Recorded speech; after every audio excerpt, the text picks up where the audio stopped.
Assalamualaikum warahmatullahi wabarakatuh. Alhamdulillah, salatu wassalamu ala Rasulillah wa ala alihi wa ashabihi wa mawalah. Akhil muslim, saudaraku yang beriman dan bertakwa kepada Allah Subhanahu wa taala.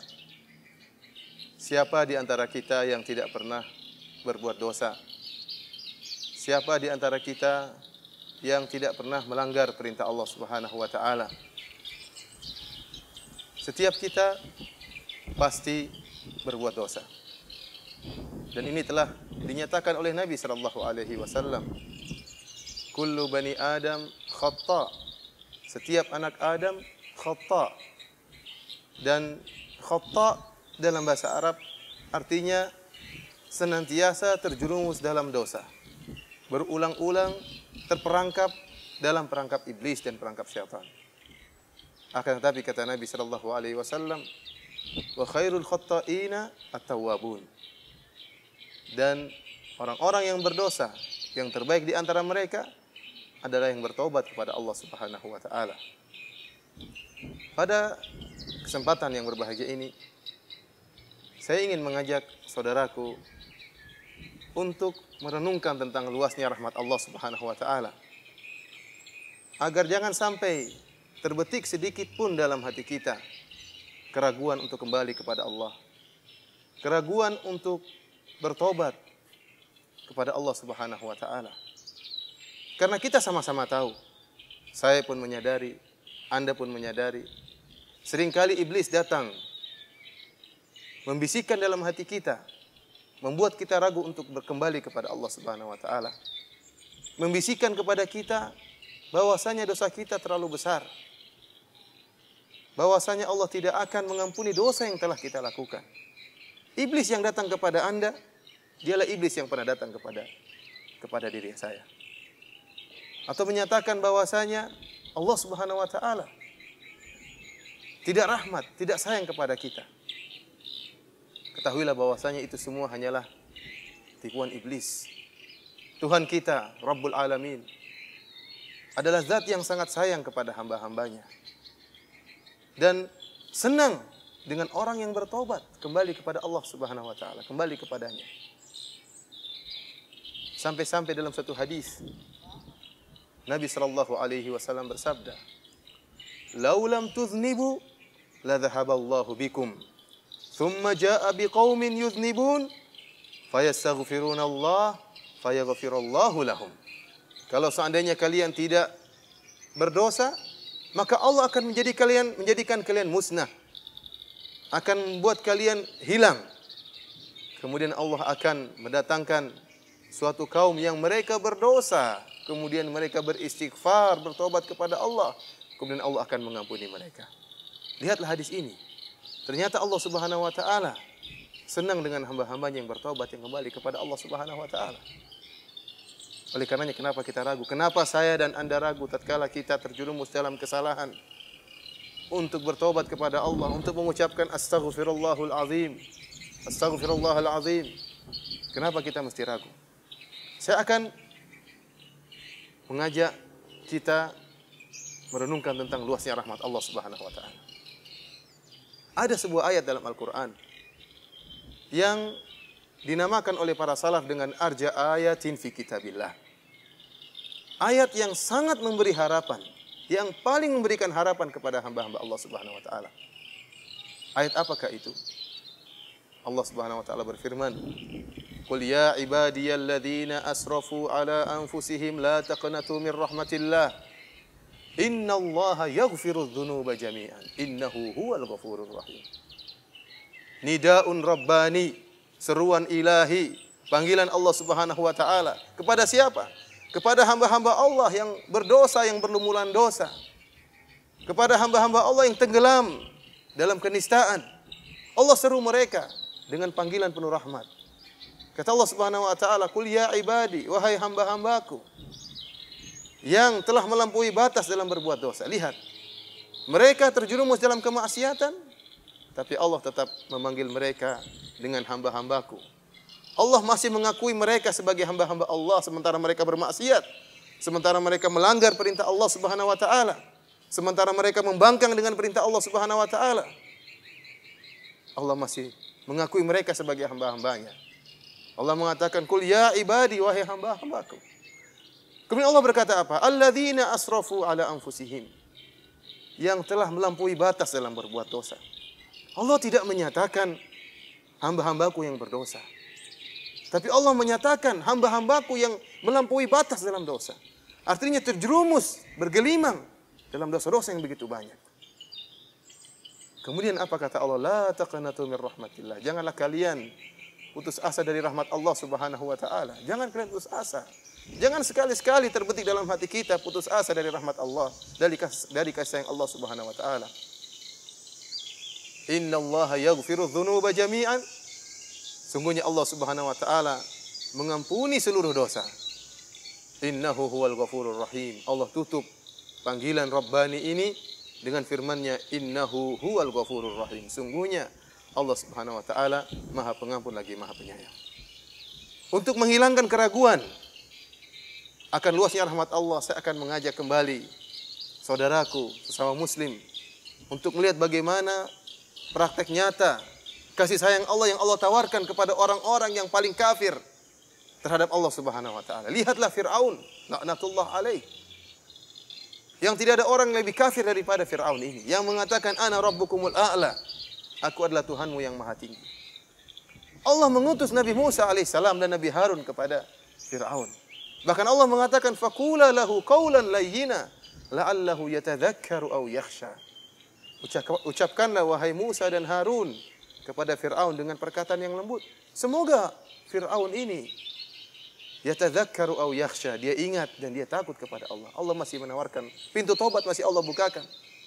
Seandainya Allah tidak sayang kepada makhluknya, sedikit pun bersalah, maka Allah akan azab. Apalagi ada makhluknya yang mengaku sebagai Tuhan. Allah akan azab dan musnahkan dan binasakan sedetik itu pula. Akan tapi Allah Subhanahu wa taala masih menawarkan pintu taubat kepada Firaun. Lihatlah orang-orang Nasrani yang mereka telah berbuat kesyirikan, yang menyatakan Allah satu dari yang tiga. Sampai Allah mengatakan laqad kafara alladziina qalu innallaha tsalitsu tsalatsa. Sungguh telah kafir orang-orang yang menyatakan bahwasanya Allah satu dari yang tiga. Trinitas. Allah mengancam neraka, mereka akan diazab neraka jahanam kalau mereka tidak bertobat. Tapi di akhir ayat apa kata Allah? Afala yatubuna ila Allah wa yastaghfiruna. Apakah mereka tidak bertobat kepada Allah dan kembali beristighfar kepada Allah Subhanahu wa taala? Allah tawarkan taubat dan istighfar. Pada siapa? Kepada mereka orang-orang yang berbuat syirik. Yang telah mengucapkan kalimat yang buruk tentang Allah Subhanahu wa taala, menyatakan Allah punya anak, menyatakan Allah satu dari yang tiga. Namun Allah masih tawarkan taubat kepada mereka. Mari kita renungkan lagi tentang ayat yang lain. Yang Allah bercerita tentang Ashabul Ukhdud. Tentang raja-raja yang zalim. Yang mereka telah membakar hidup-hidup kaum mukminin dan kaum mukminat dengan jumlah puluhan ribu. Hanya karena mereka mengatakan amanna billah. Hanya karena mereka beriman kepada Allah. Allah berfirman dalam surat Al-Buruj. Innal ladzina fatanul mu'minina wal mu'minat thumma lam yatubu falahum adzabu jahannam walahum adzabul harim. Sungguhnya orang-orang yang telah menyiksa kaum mukminin dan kaum mukminat itu dengan membakar mereka hidup-hidup. Bagi mereka azab yang pedih dan bagi mereka azab yang membakar. Allah mengatakan thumma lam yatubu. Kemudian mereka tidak bertobat. Kalau mereka tidak bertobat, bagi mereka azab yang pedih dan bagi mereka azab yang membakar. Artinya apa? Masih ada kesempatan bagi mereka untuk bertobat. Kita dengan pandangan yang lemah, kalau melihat ada seseorang yang kemudian mengazab seorang mukmin, membakarnya, menyiksanya, maka mungkin terbentik dalam hati kita, orang seperti ini tidak bakalan diampuni oleh Allah. Orang yang hina seperti ini, yang begitu bengis menyiksa kaum mukminin tidak akan diampuni oleh Allah Subhanahu wa taala. Bagaimana lagi jika dia membakar puluhan ribu kaum mukminin dan kaum mukminat? Akan tapi Allah Subhanahu wa taala Maha sayang kepada hamba-hambanya. Allah masih menawarkan taubat kepada orang-orang seperti ini. Oleh karenanya Hasan al-Basri rahimahullah menyatakan, lihatlah bagaimana kasih sayang Allah. Bagaimana mulianya Allah Subhanahu wa taala. Qatalu awliya Allah. Mereka ini telah membunuh wali-wali Allah Subhanahu wa taala, tapi Allah masih menawarkan ampunan taubat kepada mereka. Saya ajak kembali saudaraku untuk merenungkan ayat yang lain. Kisah para penyihir Fir'aun. Tatkala mereka berduel dengan Nabi Musa. Para penyihir yang telah dikumpulkan oleh Fir'aun, yang disebutkan oleh sebagian ahli tafsir, jumlah mereka ribuan. Dan profesi mereka adalah tukang sihir. Dan kita tahu sihir adalah kesyirikan. Yang syirik merupakan dosa besar. Lebih besar daripada membunuh orang lain. Lebih besar daripada mencuri. Lebih besar daripada merampok. Lebih besar daripada durhaka kepada kedua orang tua. Lebih besar daripada berzina. Hidup mereka bertahun-tahun atau bahkan puluhan tahun berkecimpung dalam dunia kesyirikan. Betapa besar dosa yang mereka lakukan. Akan tetapi tatkala mereka melihat mukjizat Nabi Musa alaihissalam, mereka pun kata Allah Subhanahu wa taala, fa ulqiyas saharatu sujada. Maka sujudlah para tukang sihir tersebut. Mereka berkata, amanna bi rabbi Harun wa Musa. Kami beriman kepada Rabbnya Harun dan Rabbnya Musa. Mereka beriman langsung kepada Allah dalam waktu sekejap di siang hari. Sementara sebelumnya puluhan tahun mereka berkecimpung terjerumus dalam syirik. Syirik sudah mendarah daging dalam hati mereka, dalam darah mereka, dalam daging mereka. Akan tapi dalam waktu sekejap mereka sujud kepada Allah, kemudian dibunuh oleh Fir'aun, maka Allah ampuni mereka dan Allah masukkan mereka ke dalam surga. Sungguh besar karunia Allah Subhanahu wa taala. Ya.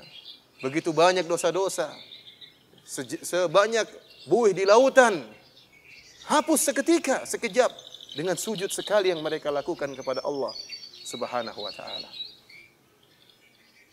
Lihat pula kisah tentang pembunuh 100 nyawa yang Rasulullah SAW kisahkan kepada kita agar kita tidak ragu untuk kembali kepada Allah.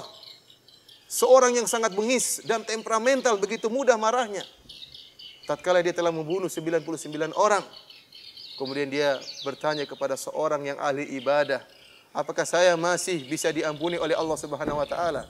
Ahli ibadah ini yang tidak memiliki ilmu, dia memandang dengan perasaannya.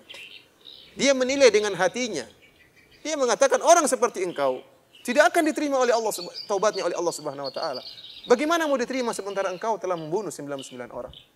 Akhirnya orang ini pun marah dan menyembelih, memenggal ahli ibadah ini. Kemudian dia ditunjukkan kepada orang yang alim. Maka orang alim tersebut ditanya oleh pembunuh, ya, 100 orang ini, apakah saya masih bisa diterima taubatnya oleh Allah Subhanahu wa taala? Orang alim tersebut memandang dengan ilmu, dengan basirah, maka dia mengatakan bisa. Pintu taubat masih terbuka oleh Allah Subhanahu wa taala. Maka orang ini pun pergi ke daerah di mana banyak orang beribadah kepada Allah, kemudian dia meninggal dunia. Kemudian Allah masukkan dia ke dalam surga. Lihat betapa luasnya rahmat Allah Subhanahu wa taala. Oleh karenanya wahai saudaraku, kita semua pernah berdosa.